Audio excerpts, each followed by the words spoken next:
కాలం నుండి ఆ భూమినే సాగు చేసుకుని బతికా ఇప్పుడు గుంజుకుంటున్నారు అంటూ కన్నీళ్లు పెట్టుకున్న కల్లెంపల్లి గ్రామం పరిగి మండలంలోని రైతులు. కల్లెంపల్లి గ్రామం పరిగి మండలంలో ఇండస్ట్రియల్ పార్క్ కోసం భూములు కోల్పోతున్న రైతు ఆవేదన. ఏం చేస్తుంది సార్? ఆడు తలిగాడు, మాకు శనేష్ పాడు. రేవంత్ రెడ్డి గారు తలిగాడు. వీడు ఎమ్మెల్యే గారు బొంతలు కాపుకొని ఆడమనుకున్నా పోతే కూడా ఇంట్లో లేడానికి వచ్చాడు. పోలీసు వాళ్ళని పెట్టుకున్నాడు. మమ్మల్ని ధైర్యంగా అడుగుతామా అంటే కొట్టేటట్టున్నది, కొట్టి చంపేటట్టున్నది. మాకు భూములు అవుతున్నది.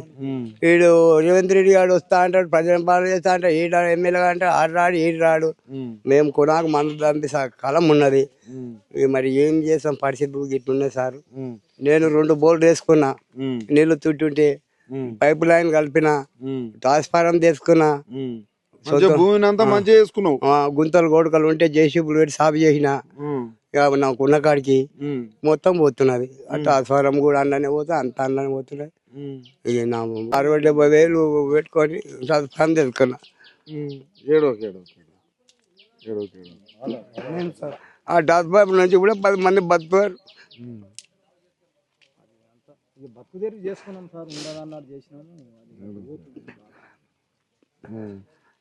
అంటే మా తాతలు ముత్తాతలు ఇచ్చిన భూములు మీరు ఎట్లా తీసుకుంటారు? ఈ వయసులో భూమి పోతుందంటే ఏడుపు, బాధ. ఆ కేజీఆర్ కాలం మొక్కాలే. మా పిల్లలకి ఇంత కళ్యాణం రాజ్యం ఇచ్చిండు, అన్ని ఇచ్చిండు, దవాఖానలు ఇచ్చిండు. ఇప్పుడు దవాఖానకు దిక్కు లేదు మాకు. రూపాయి ఆ రూపాయలు ఇస్తావు, ఆ రూపాయలు తింటాం. మా వాళ్ళ మందాజు అయిపోవాలి, బతికేది అయితే అప్పుడు. కానీ ఇప్పుడు మేము 2 ఏళ్ళ అర్థం దాకా మేము ఏమంటలేదు. అప్పటికి మాత్రం ఇబ్బంది అయిపోతాయో ఉంటాయో. కానీ ఆ 2 ఏళ్ళ తర్వాత వచ్చినాక ఆయనకి అధ్యయం అయితే తెలుస్తుంది. భయం అవుతుంది. రోజు ఎప్పుడు పోతుందో, ఎప్పుడు తీసుకుంటారో అనే భయంతో ఉన్నారు. అరే సార్ మగదన్న చూడిపోయి మా పాలు తిప్పలబాటు చెప్పి అందరూ ఎట్లా చూడిపో, ఇంటింతలా వెళ్ళాక వచ్చింది. ఏం చేస్తా అంత దొంగతనం తీసుకొని వేసుకున్నా. దుకాణాలు లేకపోతే చేసే పరిస్థితి లేదు. ఆయన చేత చెక్కినాం, అవి జిమ్ అంతా ఆయన చేత చెక్కింది. మేము అనుకోలేం సార్, కళ్ళు కూడా అనుకోలేం. ఇది ప్రజాపాలన అనుకున్నాం కానీ ప్రజలను ముంచే పాలన అనుకుని ఊహించలేం. మేము జనాలని ఊరు మొత్తము అలంకార అంటే గల్లీ గల్లీ చూస్తే ప్రతి ఒక్కరు ఏడుపు తప్ప నవ్వుకుంటూ అన్నది గత నెల నుంచి ఎవరు తెలియదు. చూస్తే పరిస్థితులు ఎట్లున్నాయంటే ఘోరంగా ఉన్నాయి. ఎవరిని ఇప్పుడు ఎమ్మెల్యే కలిసిన పరిస్థితి పట్టించుకునేటట్లేదు. ఊళ్ళో ఉన్న జనాలని ఏం చేయాలి అనే ఆలోచనతోనే ఉన్నాం, కానీ ఏం చేయలేని పరిస్థితిలో మేము ఉన్నాం. పట్టించుకున్న ప్రభుత్వం రావాలన్నారు, ఓట్లు వేయాలన్నారు.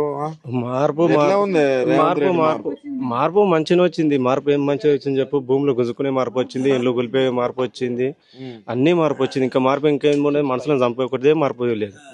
అన్ని కరెక్టే వచ్చినాయి. అంటే మనం ఇంకేదో చేస్తాడు అని ఎదురు చూసినాము. రైతు బంద్ చేస్తాడని ఎంతో ఎదురు చూస్తున్నాం, కానీ ఆ రైతు బంద్ చేసి ఇళ్లను కోల్పే ఆలోచనలతోనే ఎక్కువ ఉన్నాడు. ఇప్పుడు మీ యొక్క ల్యాండ్ మొత్తం పోతే మేము ఒకప్పుడు మా దగ్గర జీతగాని పెట్టుకున్నట్టున్నాము. మా పరిస్థితి ఇప్పుడు ఎట్లా ఉన్నది అంటే వాళ్ళ దగ్గర పోయి మేము జీతం చేసే పరిస్థితికి వస్తున్నాం. మేము అంటే మేము డిగ్రీ బీడీ చేసిన మేమేం పని చేస్తామంటే కసు నొక్కడం, బాత్రూమ్ కడగడం ఆలోచనతో ఎక్కువ చూసుకుంటున్నారు వాళ్ళు. ఎందుకంటే ఎక్కడి నుంచో వచ్చాడు, వాడు జాబులు చేస్తాడు అంటే ఏమి ఇస్తాడు సార్ వాడు ఇచ్చేది? కాదు, మీ జిల్లా వాసి మిమ్మల్ని ఎట్లా చేస్తే ఎట్లానే?